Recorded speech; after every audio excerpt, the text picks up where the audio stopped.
Hola, muy buenas, bienvenidos a un nuevo episodio del Filón. La verdad que hoy tenía muchas ganas de este episodio y creo que va a quedar muy bien, muy interesante. Es uno de los episodios que más ganas tenía de grabar y además está de actualidad totalmente. Traigo un invitado que me hacía mucha ilusión, José Antonio Speed. Ahora se presentará un poquito. ¿Y de qué vamos a hablar? Bueno, este episodio lo vamos a englobar dentro de la sección de actualidad minera. Y vamos a hablar un poco de geopolítica, vamos a hablar de todo lo que se está cociendo últimamente en torno a las materias primas. Parece que ha sido sacar el podcast del filón y se ha puesto de moda la minería.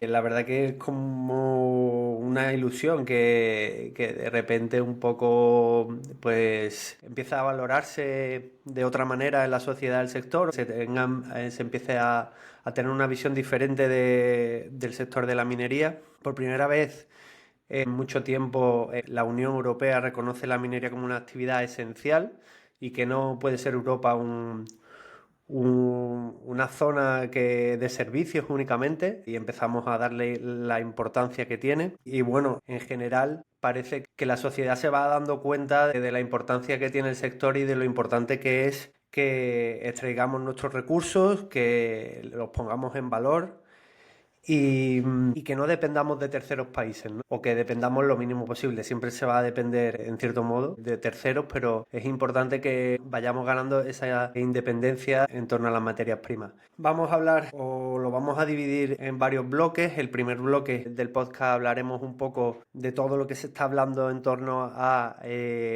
pues Trump, Ucrania. ¿Realmente tiene Ucrania materias primas? ¿Realmente no? Groenlandia. ¿Qué recursos tiene Groenlandia? Un poco son los dos temas que vamos a tocar. Haremos una introducción un poco de poner en contexto y poner un poco de rigor en cuanto a los términos que se usan en torno a las materias primas, porque se habla de materias primas fundamentales, materias primas críticas, tierras raras, se mezcla un poco todos los conceptos. Hoy José Antonio pues, nos va a explicar cómo no equivocarse y hablar con propiedad en estos términos. Y un segundo bloque en el que hablaremos un poco más de los planes que tiene Europa en torno a las materias primas, este plan de materias primas críticas y los proyectos que han sido elegidos. Principalmente hablaremos de proyectos españoles, los 7 proyectos españoles elegidos y bueno, qué consecuencias tiene esa elección de estos 7 proyectos y qué importancia tiene en realidad o qué consecuencias va a tener en nuestro país. También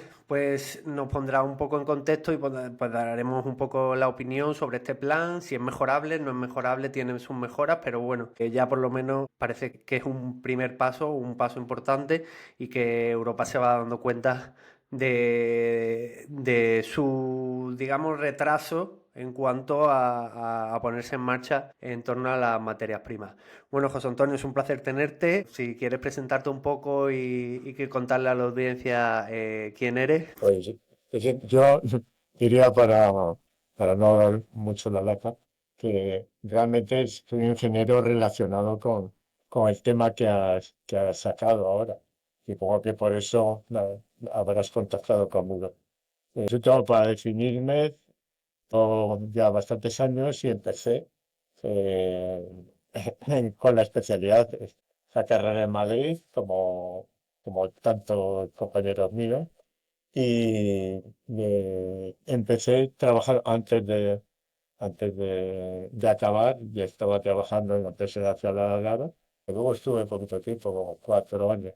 Hice el doctorado en Bélgica en temas de exploración y sobre todo yacimientos que trataba en aquella época, era la florita y los sulfuros de plomo de Sierra de Gado. Después me trasladé a una empresa de explotación y lo que había hecho anteriormente, que era investigar, me tocó explotarlo. Entonces ahí dije, realmente las cosas, la verdad de las cosas. Y luego seguí en Almadrara, toqué el tema de Sotil, pero menos, el proyecto propio de la pilla, Fosa con Oro, y de ahí ya pasé a continuación a la estructura en fertilizantes del INI y seguí un poquito el ritmo de la industria minera dentro del INE. Pero Ya casi no me acuerdo, en los hierros de Cala, en la parte de investigación, y el proyecto de transformación con la utilización de plasma. Y luego, pues, un año también en otra empresa, promotora, y luego en diversos proyectos. Estuve 5 años en el Instituto Geológico. En detalles, pues, no es el tema de hoy, pero sí me ha acercado bastante a los temas que estabas mencionando, ¿no? Que son los minerales de importancia crítica, más que importancia, y podemos hablar de ello. Tú mencionabas también el asunto de la nomenclatura y de los conceptos.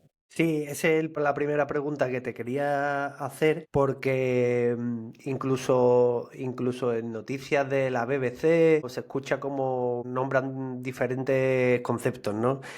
Materias primas críticas, materias primas estratégicas, materias primas fundamentales, tierras raras. Un poco si pudieras aclararnos todos estos conceptos, las diferencias y qué significan cada uno, ¿no? No hay libros de texto y entonces hay bastante libertad en la denominación. Los que son un poquito oficiales son los que los emplea, sobre todo la Unión Europea. Realmente, minerales estratégicos, la primera vez que lo vi fue en el Instituto Zoológico Germano de Alemania. Tomé un librito por primera vez vi minerales estratégicos para Alemania. Y lo definía muy bien porque realmente está claro, eran estratégicos para la política alemana de aquellos momentos. Eran bastante diferentes a los que había hoy. Yo, incluso antes, yo he visto en el libro de la biblioteca cuando estoy estudiando allí, también el primer libro de minerales con problemas de abastecimiento, data de los años 70. De los 70, con criterios económicos y de riesgo de suministro, y estaban decididos, curiosamente yo me acuerdo, que el más difícil de todo, el más estratégico en aquella época, era el cobalto. Y el cobalto que tenía problemas de abastecimiento realmente tecnológicos de recuperación. Problemas de tipo social y, eso- y la ambiental también en aquellos momentos. Entonces, siguiendo un poquito, creo que quizás el término primero, incluso más amplio, es el de estratégico. Estratégicos tienes que referirlo a quien lo está padeciendo. En el fondo, es estratégico para España, a lo mejor nosotros no tenemos minerales estratégicos prácticamente para nuestra industria porque compramos componentes. Entonces, eso es el gran lío que hay en esta denominación. Sin embargo, para nosotros, la industria más estratégica que hay probablemente sea las materias primas relacionadas con la construcción, fachadas, gravas, alzada, todo. Eso, sin eso no funcionaría. Pero el término así, tal como se está empleando hoy, yo lo entendería más amplio, quizás son los estratégicos, que van en relación precisamente por cada país. Incluso coge la palabra de los conflictos bélicos. Por ahí va el así. Críticos lo inventó la Unión Europea, realmente matizando y creando un grupo de investigación sobre ello.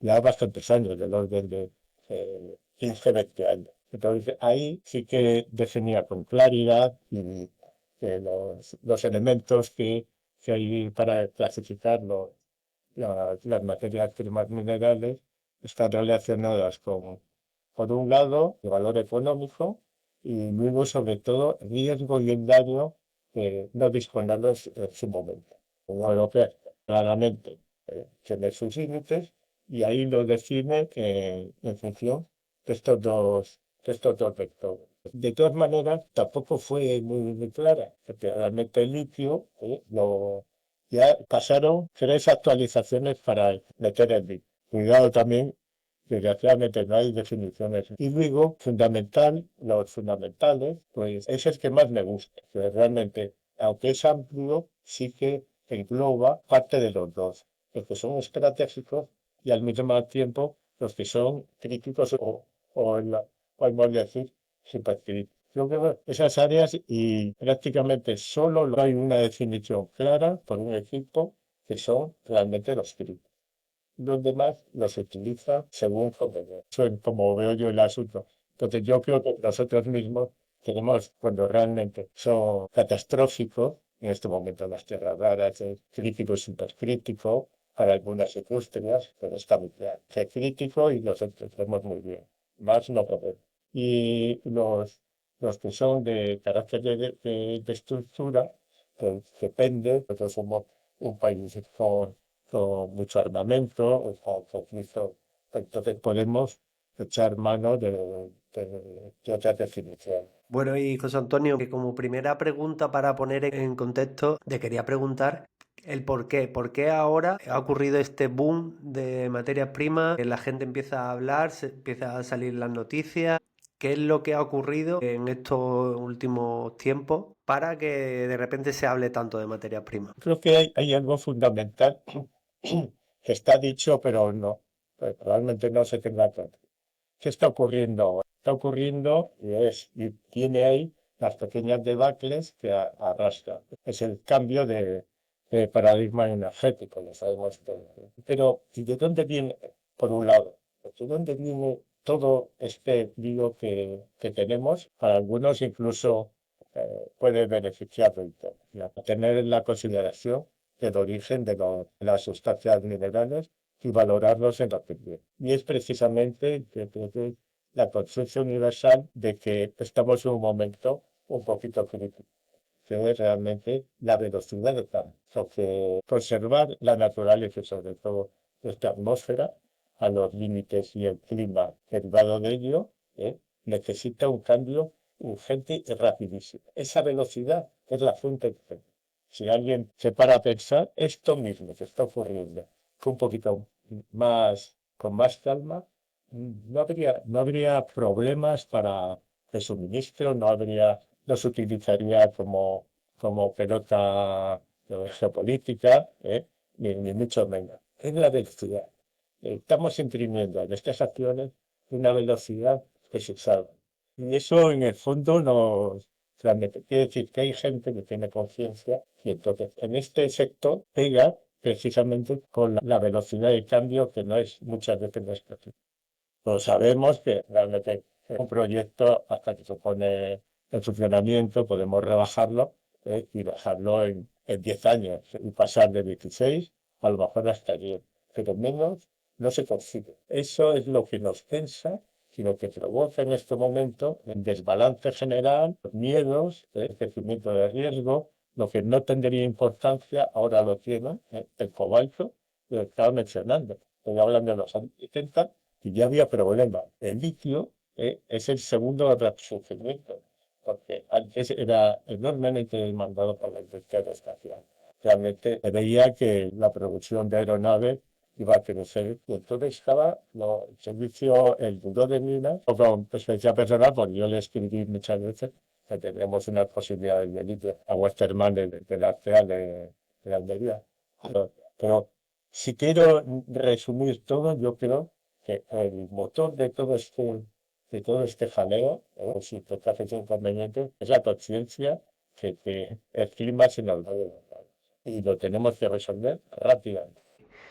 ¿Por qué Trump de repente cambia su postura? ¿Por qué materias primas tiene Ucrania? Es donde me gustaría que nos contaras un poco realmente qué de verdad tiene todo esto, ¿no? Eso, precisamente estamos hablando de un personaje que no es único porque a lo mejor es más abundante, porque parece, pero sin embargo tiene sus peculiaridades y entonces no se para nunca, no tiene un gran conocimiento, incluso su equipo asesor no le importa, realmente las palabras de él lo estamos viendo y la política pues, que parece que sube y baja, no lo tiene claro y aprende, como buen negociador en el mundo. Entonces, adopta y entonces si falla, está orgulloso, por ejemplo, de causar zozobra, ¿no? En los demás países. Entonces, en esto realmente ni lo piensa. Hay yo leer en un artículo hace años, ¿no? Que Obama realmente fue el primero que dio la voz de alarma con la dependencia de Estados Unidos con el suministro de las tierras raras. Y él, pues, probablemente a lo mejor su nivel geográfico y cultural es de todo reconocido. Entonces, ¿qué ha hecho ahora? ha buscado una justificación. La primera que le vino, con las más sencillas, la minería es muy fácil de comprender y por eso hay los periódicos y toda parte, los tesoros, que niños hemos pensado siempre en los diamantes de Walt Disney y las monedas. Entonces, entra muy bien. Entonces, he echado mano lo primero. Es una cosa cuando yo lo oí hace unos días porque todo va a velocidades de sónica. Entonces, ¿qué hizo el presidente ucraniano? Inmediatamente coger el avión, ir allí y decir, bueno, ¿dónde tengo que firmar? ¿Dónde tengo que firmar? Porque no quiero buscar nada. Al contrario, tú fíjate que yo creo que hoy los vuelos ahora se hace con drones y ya no es tan peligroso. Este reconocimiento geológico, que ahora es aerotransportado para definir áreas y tal. Yo creo que en Ucrania desde hace muchos, muchos años no se levantó un vuelo por razones muy obvias. Está muy poco estudiado el país. Sí, era una relativa potencia en carbón y en hierro, y lo sigue siendo. Ha tenido producciones de 50 millones y carbón tenía una fuente de suministro a Europa, más o menos todo el mundo le compraba el carbón, pero no tiene en estos momentos, yo he echado un vistazo para atrás, ¿sí? Lo vamos a ver esto es antes de estos días. Nadie pensaba y lo que puso en enero de Britania. Se hablaba que eran tres sustancias y no tiene nada. Y luego lo que sí, el tipo de yacimiento que está en zonas ceatónicas o periceatónicas, pues está también, tiene relativa abundancia de rocas pegmatíticas, y entonces dentro de ellos tiene lo que en estos momentos le corresponde a un país que no está intensamente explorado. Y tiene valorado 500.000 de toneladas de litio. Para que nos demos una idea, nosotros en este momento con los dos yacimientos que están reconocidos, incluso están valorados por sistemas de calidad, pues, de recursos y reservas. Nosotros, volviendo un poquito para atrás y toqueteando un poco las cifras que tenemos, estamos un poquito por encima de ese millón, de ese 500.000. Que probablemente con Guade, alguno más que surja, estaríamos dentro de esa cifra. Eso. No creo que venga a comprarnos ni a ofrecernos nada a nadie. Históricamente Ucrania ha sido muy importante en la industria del hierro, ¿no? Y la industria del acero, pero por lo que nos comentas, porque se habla mucho de las tierras raras que hay en Ucrania. No es así, ¿no? ¿Tierras raras hay en Ucrania realmente? Pero te encuentro una cosa, ¿cuál es el límite de, de, de explotabilidad en concentración? El flat, o sea, la base, depende naturalmente del soporte, que puede ser 6 hectáreas, ígneas, está del orden de 150, 200 partes por millón. El yacimiento de Matamulas nuestro de España, está sobre 1.000. Sobre 1.000 partes por millón es un yacimiento perfectamente explotable. La primera parte del proceso se llega al 1%, de 1 a 10.000, se hace nada más como por un privado. Entonces, por echar hacia abajo, ahora es muy difícil decir cuál es la ley mínima. Entonces, pues, como potencialidad tienes los lignitos, tienes las bauxitas procedentes de zonas con rocas ígneas cercanas. Hay un montón. La base geoquímica del litio perdón, de las tierras raras es muy alta, más que, por ejemplo, que el plomo. Es muy fácil decir que hay posibilidades, claro que hay posibilidades, pero son un poquito extraordinarias en base precisamente del precio. Si hablamos de los precios, es la clave de todo, ¿eh? Realmente. Si nosotros tenemos las tierras raras en este momento están en un momento muy malo.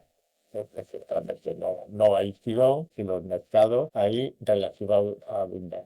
Eso no va a ocurrir dentro de unos años, probablemente a lo mejor 2 años, pero ya cambia. Pero estamos en los inicios de un ciclo, de una demanda que va a ser consistente e importante. Estamos en el sub y baja. Porque en este momento hay yacimientos que no se pueden explotar. Hay algunos en Australia que se han venido abajo.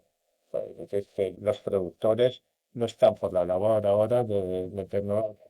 Entonces, Por ahí va el asunto. una pregunta que me viene a la cabeza es si estos indicios o recursos que tiene Ucrania, si realmente Trump está interesado y quisiera explotarlos. Casi ninguno de ellos está en activo, ¿no? Se tendría que empezar un proceso de investigación y tal, y sería un proceso de bastante tiempo, ¿no? ¿Es correcto Por supuesto, tanto tiempo que se tomaba, como decía hace un rato, se tomaban las cosas con más calma, se buscaban los financiadores, se establecían los contactos para obtener los permisos ambientales.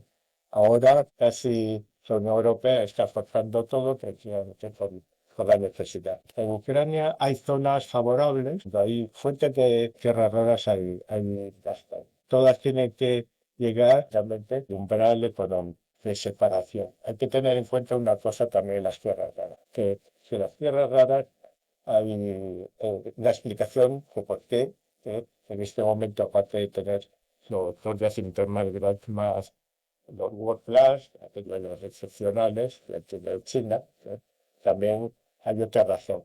Y es que China, poquito a poco, ha ido adaptando su producción a las necesidades y creando su propio sistema de separación. En un yacimiento tipo normal, costos de exploración, de extracción y tratamiento, es la parte más importante si lo tenemos verticalizado el proceso. Y aquí hay otro elemento fundamental, que es la separación.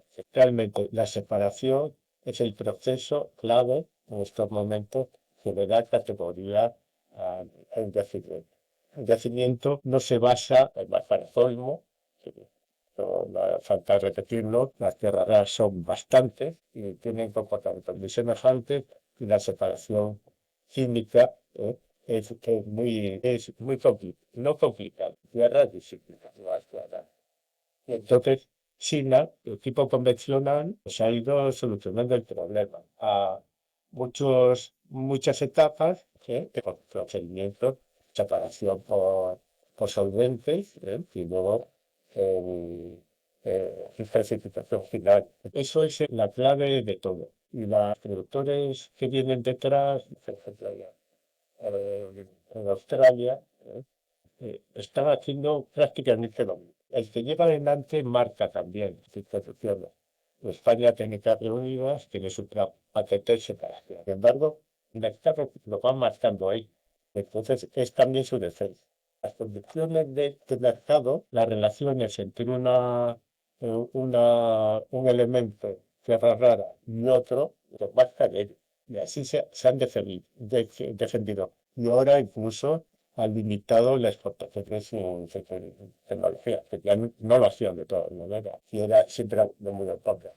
¿Qué riesgos tiene que China tenga el control casi total de estas tierras raras? Y Pues bueno, ¿cómo está afectando un poco a las políticas internacionales al respecto? hasta hace poco, no mucho, a pesar de China, a pesar de su potencia, ha llegado a tener, por ejemplo, 90% de lo que consume Estados Unidos. Eso fue lo que consiguió, por precio, parar el propio yacimiento, que es un Alaska, prácticamente no llegó a paralizarlo totalmente, por razones económicas. Y cuando empieza a compensar las demandas que tenía Norteamérica, se encontró que el proceso de separación, el más sencillo, era China. Y entonces Estados Unidos mandaba a China precisamente desconcentrado. Entonces, dice, ¿por qué? Precisamente estaba consiguiendo por medios ilícitos, que yo lo hago, lo acepto y lo hago más barato y lo hago como tú quieres. Y todos los procedimientos, casi todos, hasta que Ignacio ahora, con el decreto general, pues está cambiando el foco. Pues bien, de buena manera. Solo impuso en un momento dado, pues, por su lío en las islas de litigio con Japón, impuso durante año y medio que realmente el comité, no porque no tuviera nada, sino que no interese, claro. Ahora ya veremos la situación que China, esto lo hemos visto de un lado, no ha sido, de punto de vista comercial, ha sido invasor, ya, muy chocante. Ahora China se encuentra también con que quiere preservar, porque no tiene tampoco tantas, tantas grandes reservas con los 40 millones de toneladas. Entonces está importando toda la producción de Birmania. Le viene muy bien, porque además es un mineral muy afín a una parte de su herencia. Entonces lo compra todo. Ahora tiene un conflicto ahora, me parece que ha bajado bastante, pero está preservando sus recursos. Pero hoy el problema de las tierras raras es todavía es económico. Aparte del uso geopolítico que se ve, es económico. Si van las cosas bien, tirarán de los proyectos que están preparados. Luego hablaremos un poco de los proyectos españoles con respecto a estos proyectos estratégicos, que también hay algunos de litio.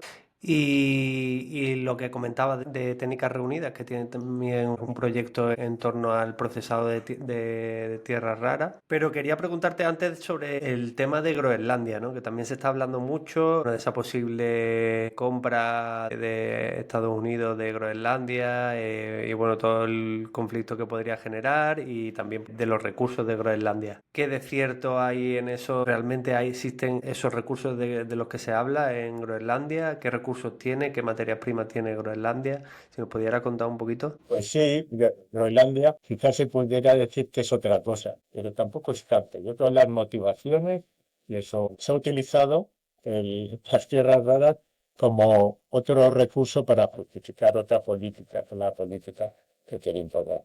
Groenlandia es un bombón, realmente tiene 40.000 habitantes, nada más. Tiene ahora una posición estratégica para el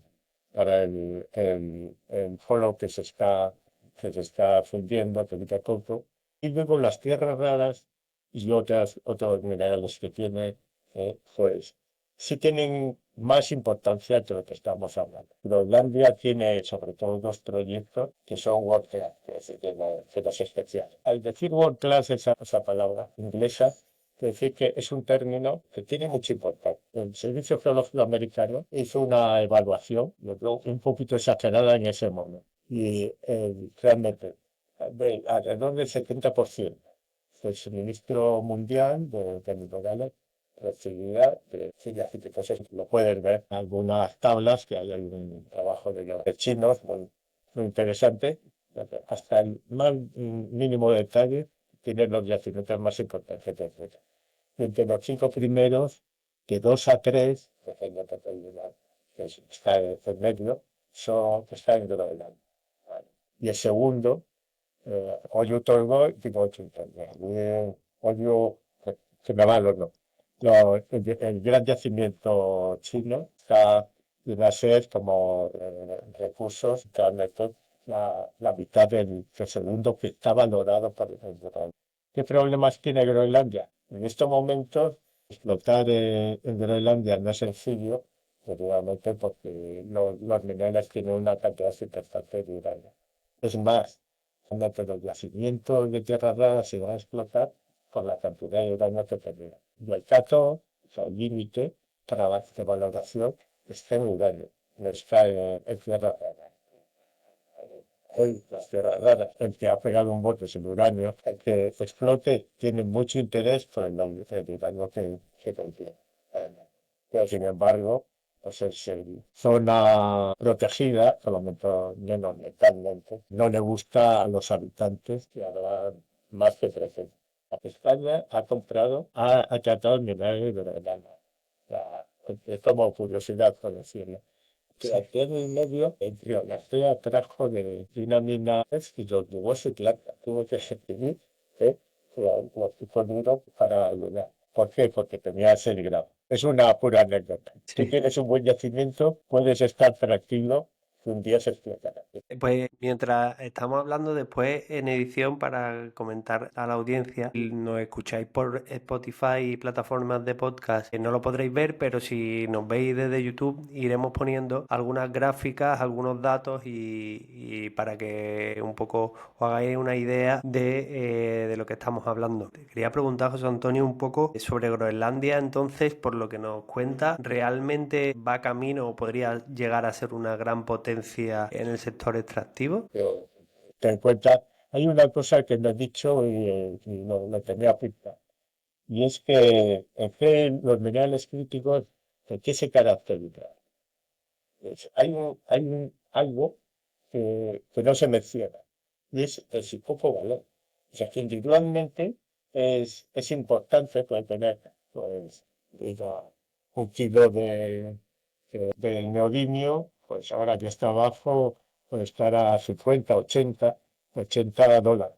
Pero la cantidad que se usa, 350.000 toneladas, es muy baja. Yo lo he pasado a dólares y encuentro, por ejemplo, tierras raras, todo el grupo de tierras raras anda alrededor de 10.000 millones de dólares. O sea, que si lo comparamos con los 220.000 millones de dólares del cobre, no es nada.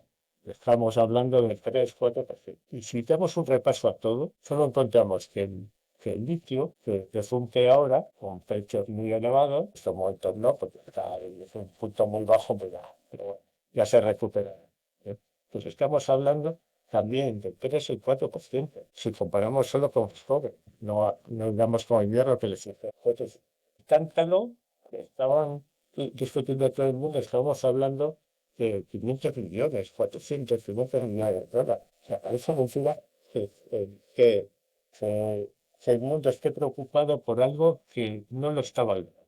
Eso es una de las características de un móvil, por ejemplo, un móvil tenía de Volta, tiene 3 o 4 ceros. Es una idiosincrasia de ser gris. Da mucho la lata, a lo mejor no es tanto, es cuestión de aumentar el precio, es lo que provoca la abundancia o la escasez de momento. Claro, también es un poco la importancia estratégica, ¿no? de estos materiales, más allá que a lo mejor un mercado no sea comparable con el del cobre, por ejemplo, pero sí que sí, pues ese riesgo de suministro, ¿no? que hablábamos antes al hablar del plan europeo. Si nos quedáramos sin esa materia prima, digamos que el mundo dejaría de funcionar tal y como lo conocemos, ¿no? Actualmente. Porque en eso estamos exagerando demasiado. Si hablamos del tántalo lo que hace aumenta la eficacia de los microondas árabes. Se podría hacer de aluminio, un poquito más gordo, ¿eh? Pasaría desapercibido. Las tierras raras ya, Porsche está orgullosa de decir que tiene un coche sin tierras raras. Es Porsche o Toyota, por ahí entonces me da. Pero bueno, Toyota quiere quitarse el cobalto y las tierras raras de encima.